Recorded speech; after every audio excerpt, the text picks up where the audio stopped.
Olá, meu amigo e amiga. Estamos de volta com o nosso Portal do José. Neste final de domingão, há 61 dias das eleições que definirão o destino do nosso país. E não é uma definição qualquer. Como eu tenho sempre sublinhado aqui com você, e você já sabe disso, não se trata de uma eleição que a gente vai definir opções administrativas, opiniões sobre determinados temas. Não.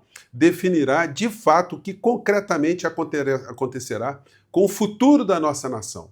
Ou a gente vai seguir num processo civilizatório, ou a gente vai seguir cada vez mais criando bases para transformações mais profundas aqui no nosso país, ou simplesmente a gente vai entregar nossa nação para um grupo de criminosos, um grupo de entreguistas que estão querendo transformar nosso país numa nova colônia, aprofundando cada vez mais as desigualdades sociais aqui no nosso país, né? Bom, mas, como eu disse para vocês mais cedo, muitas pesquisas qualitativas estão apontando que a possibilidade do presidente Lula faturar essas eleições no primeiro turno se ampliam. E são dados científicos que mostram que aquele que está no poder, aquele que está exercendo o poder, sempre em qualquer país do mundo tem mais condições de alcançar a confiança do eleitor, né? Isso porque, gente, o eleitor percebe se ele quer seguir numa administração com estabilidade, ou se ele quer fazer uma aposta em alguma coisa, em alguma novidade. Quando a situação está muito depauperada em alguns países, as pessoas optam, às vezes, por colocarem espertalhões, vigaristas, oportunistas, e muitas criaturas são formatadas por grupos de interesses nessas nações. Isso já aconteceu em vários lugares. Aqui no Brasil nós temos o clã Bolsonaro, que representa sempre essa alternativa para o público nesse sentido, mas que nós sabemos que são pessoas que vêm para o poder apenas para aprofundar essas desigualdades e manter quem está no poder, poder econômico, poder do rentismo, poder financeiro, cada vez mais empoderados, né? Pois bem, vou conversar com vocês sobre o que está acontecendo, trarei aqui informações muito importantes e também vou falar de uma espécie de praga, a praga de gafanhoto política, porque nós que temos algum conhecimento bíblico, sabemos que as pragas de gafanhoto já são mencionadas desde lá atrás, né, no Velho Testamento. As pragas do Egito, né, era a oitava praga mais violenta que se abatia sobre determinado povo. Pois bem, isso faz com que a gente, quando observa criaturas que estão nas convenções do PL, de Flávio Bolsonaro e de Tarcísio, que a gente veja que elas se comportam como os gafanhotos, tentando ali migrar de um ponto para outro. Vou mostrar aqui para vocês cenas interessantíssimas que nos dão conta de como anda esse processo político na extrema-direita. Bom, antes de entrar nos temas, é fundamental convidar você que chegou agora ao nosso portal e não nos conhecer, para que se inscreva aqui conosco e venha participar aqui do nosso portal. Você que é muito bem-vindo, muito bem-vinda, tá? Nunca se esqueça de compartilhar os nossos vídeos, dar seu joinha, mandar seu comentário. Lembrando que no primeiro comentário aqui do nosso portal tem aqui uma ferramenta para você fazer um abaixo-assinado, participar do abaixo-assinado, para a gente ter contato ao longo desse processo e você também fortalecer aqui materialmente a nossa jornada nesse ano de 2026, tá bom? Você aqui é muito bem-vindo, muito bem-vinda. Bom, vamos aos temas aqui. Gente, os jornalões de domingo, eles hoje estão com muitas notícias díspares, de todos os sentidos, né? Os jornais aqui, a Folha de São Paulo, vício em bets afeta empresas com funcionários endividados e faltas. O Estado de São Paulo, dívida pública em alta, continua e atinge maior custo em 10 anos. O Globo, deepfake do bem, divide ministros e força a TSE a atualizar normas para a inteligência artificial. Jornais regionais com temas diversos, né? Enfim, porque a gente de fato não está tendo nenhum tema que capitaneie mais a opinião pública aqui no nosso país. Nas redes sociais, a gente está vendo muito alarde em relação às atitudes do ministro André Mendonça, tentando achar alguma coisa que coloque o Lulinha no centro da discussão política no nosso país. Como eu disse para vocês mais cedo, não é um tema que as pessoas estejam muito preocupadas, e nem é um tema que possa fazer com que o eleitor decida, olha, não vou votar em Lula porque ele tem um filho que fez uma coisa ou que é suspeito de ter feito qualquer coisa. Você acha que isso de fato define o voto do eleitor? Então eles estão tentando ali pegar pelo filho do presidente Lula alguma questão que faça com que o eleitor não vote no governo Lula. Será esse o ponto decisivo dessa questão? É claro, estão fazendo muita espuma, mas isso aí já vem de longe.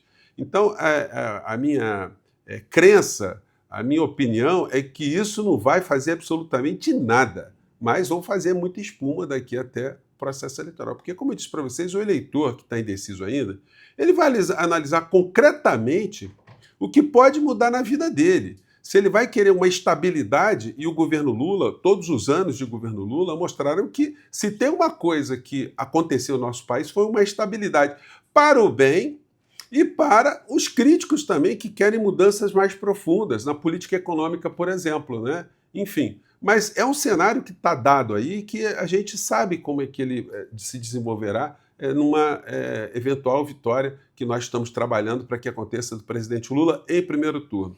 Mas a notícia assim, que eu acho que é muito interessante desses jornais todos é essa aqui da Folha. Adoecimento por bets afeta empresas com faltas, funcionários endividados e pedidos de adiantamento. E aí tem uma matéria aqui mostrando que alguns empregadores estão vendo que seus empregados super legais, mas foram sequestrados por essa doença, por esse vício. E eu tenho defendido aqui com vocês que é uma questão muito complexa e que mexe com muito dinheiro, mexe com influenciadores digitais, mexe com artistas, com jogadores de futebol, gente que está ganhando dinheiro por todos os lados, mexe com gente que está apostando nisso para se ter cassinos. Enfim, tem muita gente envolvida nessa história. Tem as empresas de televisão, as empresas de comunicação que mordem uma beirada desse faturamento das bets, tem os clubes de futebol, tem jogadores de futebol. Então é o seguinte, para decidir sobre essa questão, a minha ideia e a minha plataforma, uma das coisas que eu estou defendendo, é que se faça um plebiscito para que a população toda se envolva nessa decisão do que se deve ser feito com as bets. Se banir de uma forma completa, porque é o seguinte, aí todos os setores interessados vão ter que se curvar. Olha, a vontade do povo é essa, o povo está percebendo que isso é uma doença nacional e que isso está criando um problema econômico no nosso país. Gente, mais de 100 bilhões de reais estão saindo da economia para ir para o nada. Isso enfraquece o poder aquisitivo das famílias, a saúde das famílias e a saúde da economia do nosso país. Então, eu acho que é uma questão que tem que ser jogada para um debate público mais amplo, através de um plebiscito. E isso tem que ser feito através do Congresso Nacional, não é o presidente da República que pode convocar um plebiscito. Mas o presidente da República ele pode se engajar nesse tipo de campanha para que o Congresso Nacional tome essa iniciativa, né? Enfim, é um fato, gente, que a gente vai ter que enfrentar, não dá para esconder essa história, não. Bom, aí entrando aqui em outro assunto, discurso de Flávio Bolsonaro provoca debandada em convenção de Tarcísio. Gente, é um negócio, é aquela praga de gafanhotos que eu comentei com vocês aqui, né? A 8ª praga do Egito, né? Grandes prejuízos às lavouras. Os gafanhotos tem cenas são dramáticas, né? Mas olha só, para a direita, a cena dramática é essa aqui, ó. É o Tarcísio falando. Gente, eu achei que era só um negocinho assim, meio pontual, né? Mas não, foi a praga de gafanhotos. Os gafanhotos todos saindo aqui da convenção. Vou pegar uns trechos aqui para vocês, vamos ver lá. Estava entregando na casa. Seria fechado. Como foi? Como vocês podem escutar, ao fundo é a fala do Tarcísio, né? E aí o povo descendo embora, já estava vazio. Da Prefeitura de São Paulo, Ricardo Nunes, do Ministério Público, do Judiciário, da sociedade civil. Deixa eu colocar mais para frente. Olha os gafanhotos aqui indo embora. Vamos lá, bota. Ó. Gente, olha a fila dos gafanhotos aqui, ó. Meu Deus do céu, é a fila indiana. Ó.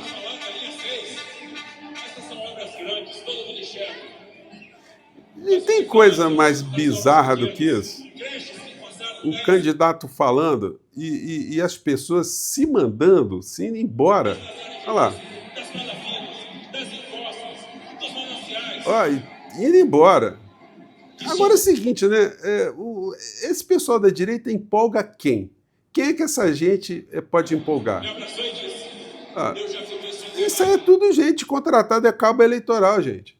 O Tarcísio não é carismático, o Flávio Bolsonaro não é carismático, eles não têm nada para falar. Você ir para um discurso, para um ambiente, onde os caras fazem discurso do tipo, a coisa abstrata, né? Temos que resgatar o Brasil, ninguém aguenta mais. E um discurso derrotista, um discurso para baixo. Gente, ontem eu, por acaso, fui a um shopping center, estava abarrotado de gente. É um negócio impressionante. Tinha gente, parecia até Natal. Eu falei, ué, essas pessoas aqui estão vendo esse mundo tenebroso que o bolsonarismo está apresentando? Então tem alguma coisa esquisita, né? Você que saiu aí esse fim de semana, dê uma andada no shopping da tua cidade, vê se está tudo assim às moscas. E olha que é o seguinte, hein? O que me impressionou muito foi que nós sabemos que as compras pela internet, elas de fato criaram um esvaziamento no comércio, nesse comércio físico, né? Porque as vendas são avassaladoras. No entanto, os shoppings estavam lotados. Eu perguntei para um atendente como é que está o movimento hoje. Ela falou, tá bombando aqui. Eu falei, que coisa incrível, né? Enfim, então para essa gente que fica tentando mostrar para a gente que o mundo, que o Brasil está acabando, olha, a realidade está atuando contra essas pessoas, né? E olha, com todos esses problemas de bet, hein? Com os problemas que a gente tem no Brasil.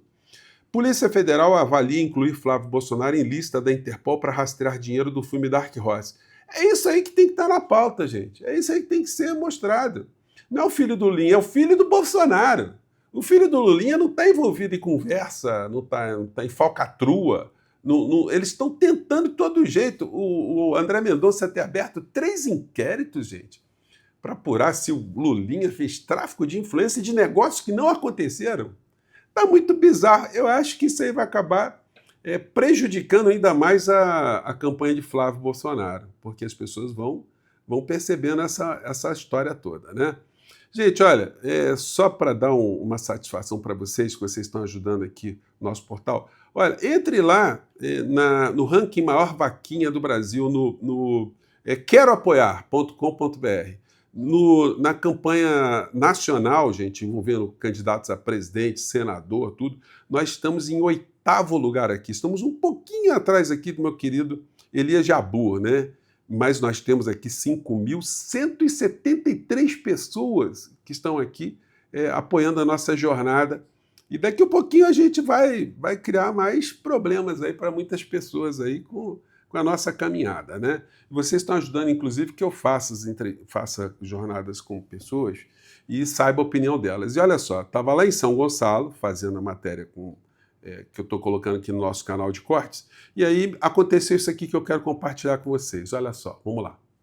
Muito legal a gente ser querido, a gente ser respeitado, porque eu estou aqui em São Gonçalo e, de repente, eu encontro com 2 pessoas que me conhecem. Como é que é teu nome? Cláudio. Cláudio, você? Ereni. Vocês estão fazendo compras aqui? Sim. Eu estou fazendo hoje, conversando com as pessoas aqui sobre o fim da escala 6x1. Vocês já trabalharam nessa jornada 6x1? Não, eu não. Nunca trabalhou assim 6 dias da semana? Ah, sim. Antes de entrar para o governo, eu trabalhava. Qual atividade? Comércio? Era comércio. Uhum. E era puxado, né? E você? Eu trabalhei também, eu trabalhei em escala, mas só tinha uma folga por semana. Só uma folga. Só. O que você acharia se seu patrão dissesse o seguinte: olha, a partir de amanhã você vai ter 2 dias de folga sem cortar salário? O que você acharia? Ótimo, é tudo que o trabalhador quer, né? O que você acharia disso? Muito bom, né? Já deveria ter feito Você isso, acha né? que esse sistema é melhor ou você acha que é melhor cada um negociar com o patrão diretamente? Você não vai conseguir negociar com o patrão. O patrão só vai querer que você trabalhe. Se você trabalhar sábado, puder trabalhar domingo, você vai trabalhar domingo. Você não vai ter descanso. Seria a mesma coisa que o escravo chegar para o patrão, né? Para o senhor de escravo, e falar assim: senhor de engenho, hoje eu quero trabalhar só de segunda a quinta-feira. Será que funcionaria isso lá De atrás? jeito nenhum, essa é a história. Uhum. Você acha que funciona negociar por hora com o patrão? Não funciona porque ele acha que o patrão está com o poder na mão. O cara precisa trabalhar. Ele fica sem opção, ele vai aceitar. Uhum. Numa negociação patrão-empregado, sempre quem que leva melhor? O patrão. Gente, então é isso aí. Olha, para mim está sendo espetacular poder circular, conversar com as pessoas, ter uma noção da realidade. Estou circulando, batendo papo, fazendo palestras. E dia 17 de agosto, no Rio de Janeiro, na Associação Brasileira de Imprensa, a minha candidatura estará sendo lançada oficialmente dentro do calendário oficial, já com número, tudo direitinho, para você se engajar e você ajudar a gente chegar lá e fazer esse trabalho que a gente já faz aqui, mas lá dentro, e aí não vai ter como as pessoas fingirem que não estão escutando, não estão sabendo, né? Mais uma vez, muito obrigado e a gente volta no nosso próximo portal, tá bom? E Lula em primeiro turno. Tchau!